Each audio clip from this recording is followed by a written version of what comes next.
श्री शिवाय नमस्तुभ्यम। हर हर महादेव। दोस्तों, आप सभी लोग जानते हैं कि 13 जनवरी 2025 यानी सोमवार को पड़ रही है पौष महीने की पूर्णिमा तिथि।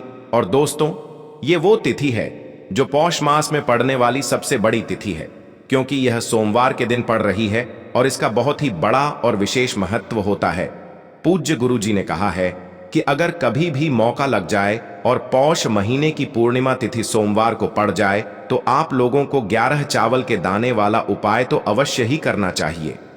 इन दोनों का संयोग बहुत ही कम आता है।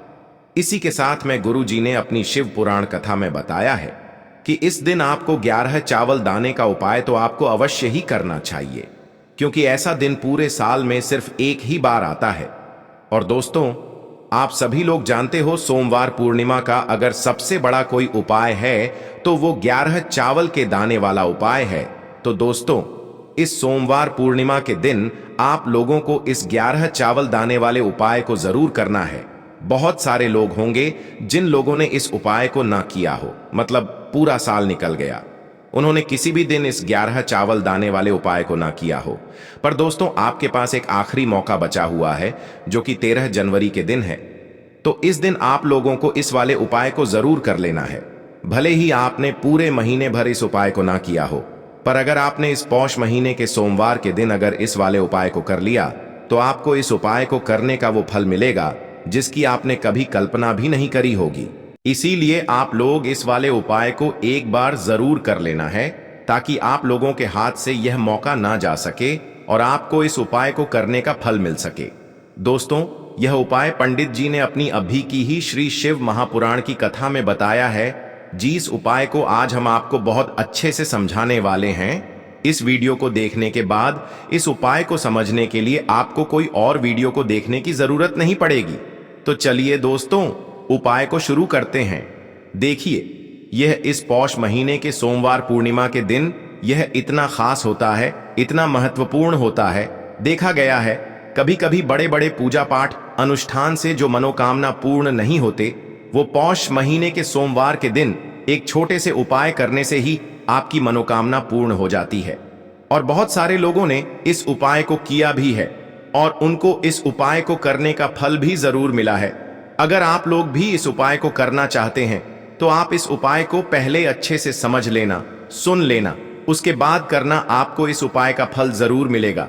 और इस उपाय को कर लेने से आपके घर में चाहे किसी भी प्रकार की दुख और समस्या क्यों ना चल रही हो, आपको उसका कारण भी नहीं पता है कि भाई ये समस्या किस कारण से चल रही है, उसका कुछ भी कारण हो सकता है, जैसे पितृदोष हो सकता है या किसी भी तरह का मंगल दोष भी हो सकता है। तो इस दिन आप लोगों को यह वाला उपाय कर लेना है। ये एक ऐसा उपाय है जिस उपाय को अगर किसी विशेष दिन पर किया जाए तो भाई उस विशेष दिन का जो है वह तो हमें मिलता ही मिलता है।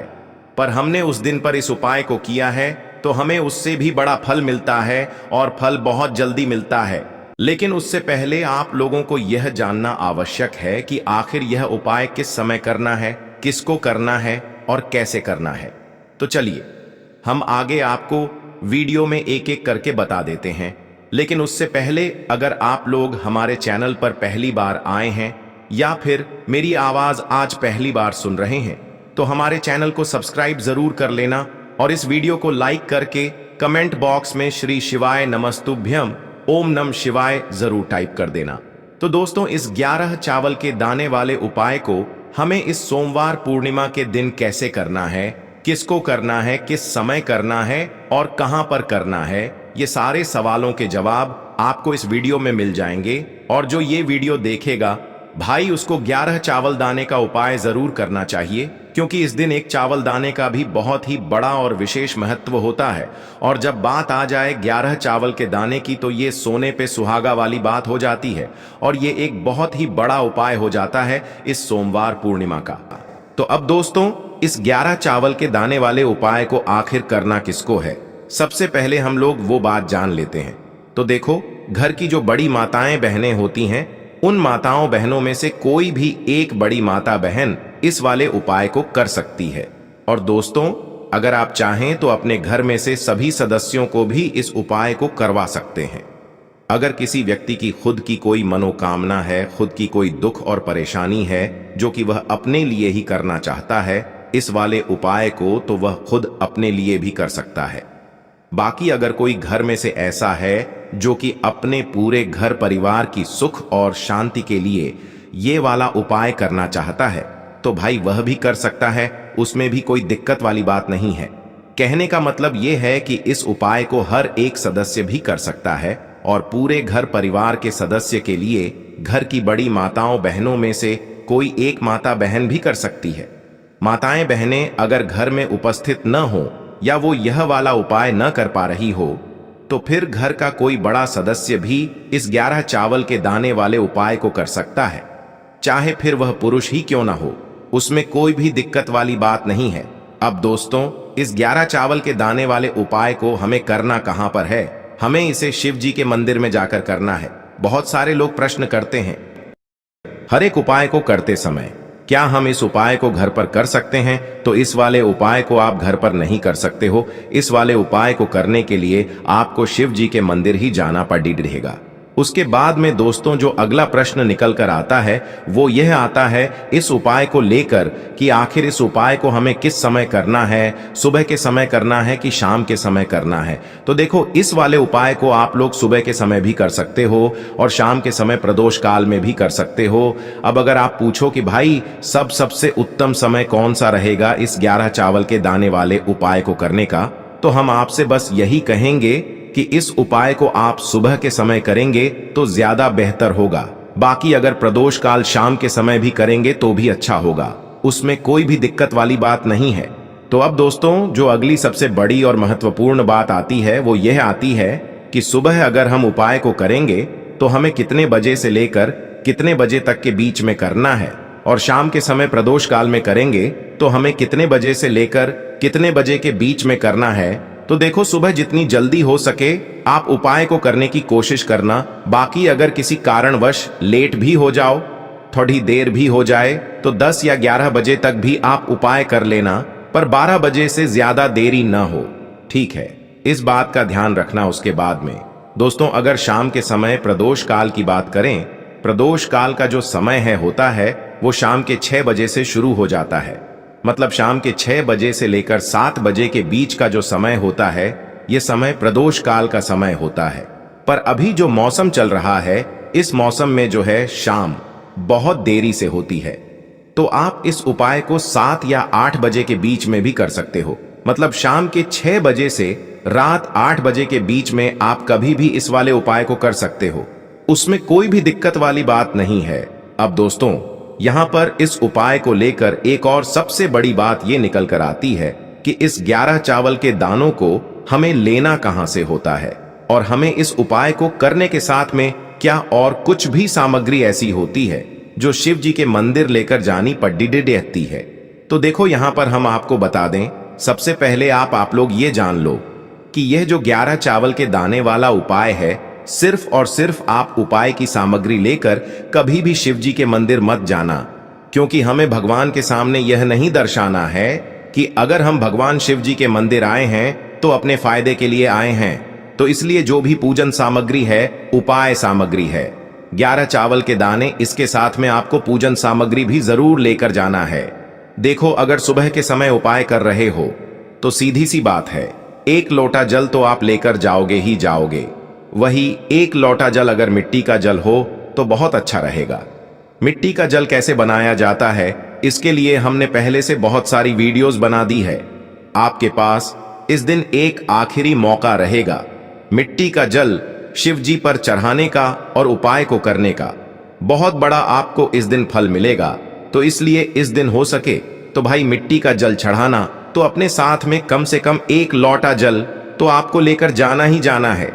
अगर मिट्टी का जल नहीं है तो घर का जल भी आप इस्तेमाल कर सकते हो। इसके अलावा जो भी पूजन सामग्री है, देखो 11 चावल के दाने ये अलग आपके रहेंगे और जो आपकी पूजन सामग्री रहेगी वो अलग रहेगी। पूजन सामग्री में आप जो भी चीज लेकर जाना चाहे वो लेकर जा सकते हैं, उसमें कोई भी दिक्कत वाली बात नहीं है। वहीं अगर हम बात करें शाम के समय की, तो शाम के समय शिव जी पर जल नहीं चढ़ता है, इसीलिए शाम के समय आप लोग एक दीपक तैयार कर लें। जो कि गोलबत्ती का आटे का शुद्ध देसी गाय का घी का होगा, है ना? इस बात का आप लोगों को ध्यान रखना है और इस दीपक को आपको घर से जलाकर नहीं लेकर जाना है, भगवान शिव जी के मंदिर में जाकर ही जलाना है। इस बात का भी आप लोगों को ध्यान रखना है। अब दोस्तों, यहां पर हमें इस बात को समझना है कि यह 11 चावल के दाने हमें लेना कहां से है।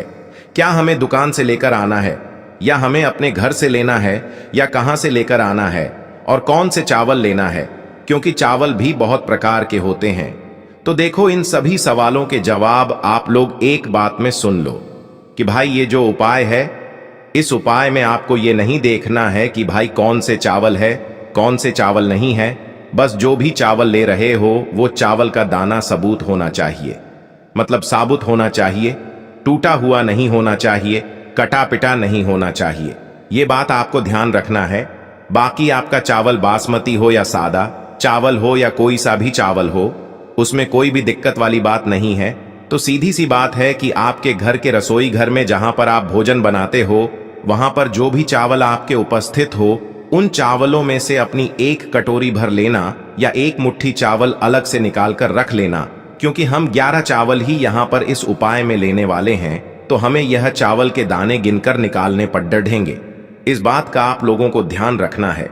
तो अपने उस चावल की कटोरी में से या चावल में से 11 ऐसे चावल के दाने आप लोग निकाल लो जो कि टूटे हुए ना हो, कटे पिटे ना हो, जिनमें कोई दाग ना लगा हुआ हो, है ना? अच्छे साबुत चावल के दाने 11 दाने आप लोग निकाल कर रख लो और इन्हें किसी भी एक कागज की पुड़िया में या किसी एक छोटी सी कटोरी में आप लोग रख लो, ताकि यह सुरक्षित रहे। आपके एक भी चावल का दाना इधर उधर ना हो और आपका उपाय भी पूरा अच्छे से हो जाए। तो भाई, जैसे ही आपका उपाय की जो सामग्री है, 11 चावल के दाने ये तैयार हो जाते हैं, उसके बाद मैं आपको जो भी अपनी पूजन सामग्री है, सुबह के समय कर रहे हो तो 1 लोटा जल या पूजन सामग्री जो लेकर जाना चाहो उसकी भी तैयारी कर लेना। और शाम के समय जा रहे हो तो भाई अपना जो दीपक है उसे तैयार कर लेना, ठीक है? और उपाय को करते समय शुद्धता का विशेष रूप से ध्यान रखना, ठीक है? सुबह सुबह स्नान करने के बाद ही उपाय को करने की आप लोग तैयारी करना। उसके बाद अगर शाम के समय की बात करें तो शाम के समय आपको स्नान करने की जरूरत नहीं है, पर शुद्धता का ध्यान रखना है। आपको स्नान तो नहीं करेंगे, आप हाथ मुंह धोकर भी इस वाले उपाय को शाम के समय प्रदोष काल में कर सकते हैं। इसमें कोई दिक्कत वाली बात नहीं है। तो आप अपने उपाय की पूरी सामग्री तैयार करके आपके पास ही में जो आपका शिव मंदिर हो वहां पर पहुंच जाइए। सबसे पहले शिव मंदिर में जाकर आप लोगों को उपाय नहीं करना है, पहले भगवान के दर्शन करना है, भगवान से आशीर्वाद प्राप्त करना है, फिर शिव जी की शिवलिंग के पास में आना है। शिवलिंग के पास में आने के बाद आप जो पूजन सामग्री लेकर आए हुए हैं, जैसे कि सुबह गए हुए होंगे तो 1 लोटा जल और जो भी पूजन सामग्री लेकर आए हैं, आप उनसे भगवान शिव जी की पूजन कीजिए। सबसे पहले तो 1 लोटा जल ही चढ़ेगा, उसके बाद में आपकी पूजन सामग्री चढ़ेगी। उसके बाद में अगर दोस्तों शाम के समय अगर आप इस उपाय को कर रहे हो तो अपने साथ में कम से कम एक जो दीपक है गोल बाती का जो आप अपने साथ में लेकर गए हो, उस दीपक को मंदिर में जाकर अपनी माचिस से जलाना है और उस दीपक को शिवलिंग के पास में रखना है, ठीक है? इस दीपक को रखने के बाद ही आप लोगों को अपना ये वाला उपाय शुरू करना है। और दीपक को ज्यादा पास में मत रखना, वैसे भी गर्मी पड़ रही है, भगवान शिव जी को आंच नहीं लगनी चाहिए, है ना? तो भाई, जैसे ही आपकी पूजा अर्चना हो जाती है, आप भगवान शिव जी को प्रसन्न कर लेते हैं। उसके बाद में शिवलिंग के पास ही में आप कहीं पर बैठ जाइए, सामने या आसपास जिस जगह पर आपको बैठना हो वहां पर बैठ जाइए और अपने वह 11 चावल के दाने अपने सामने निकाल कर रख लीजिए, क्योंकि अब यहाँ पर उपाय को यहाँ पर करने की आपको तैयारी करना है। और इस तरीके से जब आप उपाय करेंगे, पूजन सामग्री करने के बाद, पूजन अर्चना करने के बाद, तो आपको उपाय का फल बहुत जल्दी और बहुत बढ़ा होकर मिलेगा। तो अपने 11 चावल के दाने अपने सामने निकाल कर रख लेना। और यह जो उपाय है यह आपकी सीधे हाथ की हथेली से होगा, इसलिए इस बात का भी विशेष रूप से ध्यान रखना है। तो सीधे हाथ की हथेली का प्रयोग करके ही आप लोग अपना इस वाले उपाय को करना। अपने सामने जो भी आपकी कागज की पुड्डियां है उसको खोल कर रख लो, या कटोरी है तो भाई उसे अपने सामने रख लो और अपने वह 11 चावल के दाने निकाल लो, ठीक है? उसके बाद में दोस्तों अब आपको क्या करना है कि शिवलिंग आपके सामने होगी, तो आपने वह 11 चावल के दाने एक एक करके आपको शिव जी के शिवलिंग के ऊपर चढ़ाना है। कहां पर चढ़ाना है? शिवलिंग के ऊपर चढ़ाना है और कहीं पर भी नहीं चढ़ाना है। आपको अपने हथेली से तो शिवलिंग के ऊपर चढ़ना है, भले ही फिर वो अपने आप जलाधारी पर गिर जाए या मतलब वहीं पर गिर जाए, उसमें कोई दिक्कत वाली बात नहीं है, पर आप चढ़ाओ शिवलिंग के ऊपर ही। तो आपको क्या करना है, अपना पहला चावल का दाना उठाना है, श्री शिवाय नमस्तुभ्यम बोलना है और शिवलिंग पर चढ़ा देना है। इसी तरीके से दूसरा चावल का दाना उठा है, शिवलिंग पर चढ़ाना है और मंत्र बोल देना है। और फिर तीसरा चावल का दाना उठाना है, श्री शिवाय नमस्तुभ्यम बोलना है और चढ़ा देना है। इसी प्रकार से आपको पूरे 11 चावल के दाने एक एक करके शिव जी के शिवलिंग के ऊपर चढ़ाना है और भगवान से प्रार्थना करते जाना है। मतलब प्रार्थना तो आपको आखिरी में करना है, पर हर एक चावल के दाने को चढ़ाते समय श्री शिवाय नमस्तुभ्यम जरूर बोलना है। उसके बाद ही में यह चावल का दाना शिवलिंग के ऊपर आपको चढ़ाना है। जैसे ही आपके 11 चावल के दाने शिवलिंग के ऊपर चढ़ जाते हैं, तो भाई उसके बाद में आपको क्या करना है, भगवान से अपनी मनोकामना बोलना है। मनोकामना भी कब बोलना है? जब आपका 11 चावल का दाना आपके सीधे हाथ की हथेली में हो और आप उसे चढ़ाने के लिए जा रहे हो। श्री शिवाय नमस्तुभ्यम बोलकर उस आखिरी चावल के दाने को शिवलिंग के ऊपर चढ़ा देना और भगवान से फिर अपनी वह मनोकामना बोल देना, जिस मनोकामना के लिए आप लोग अपना यह वाला उपाय कर रहे हो, जिस भी दुख और परेशानी के लिए आप लोग अपना यह वाला उपाय कर रहे हो। उसके बाद में जैसे ही आप अपनी मनोकामना बोल देते हो, आपका यह वाला उपाय पूरा हो जाता है।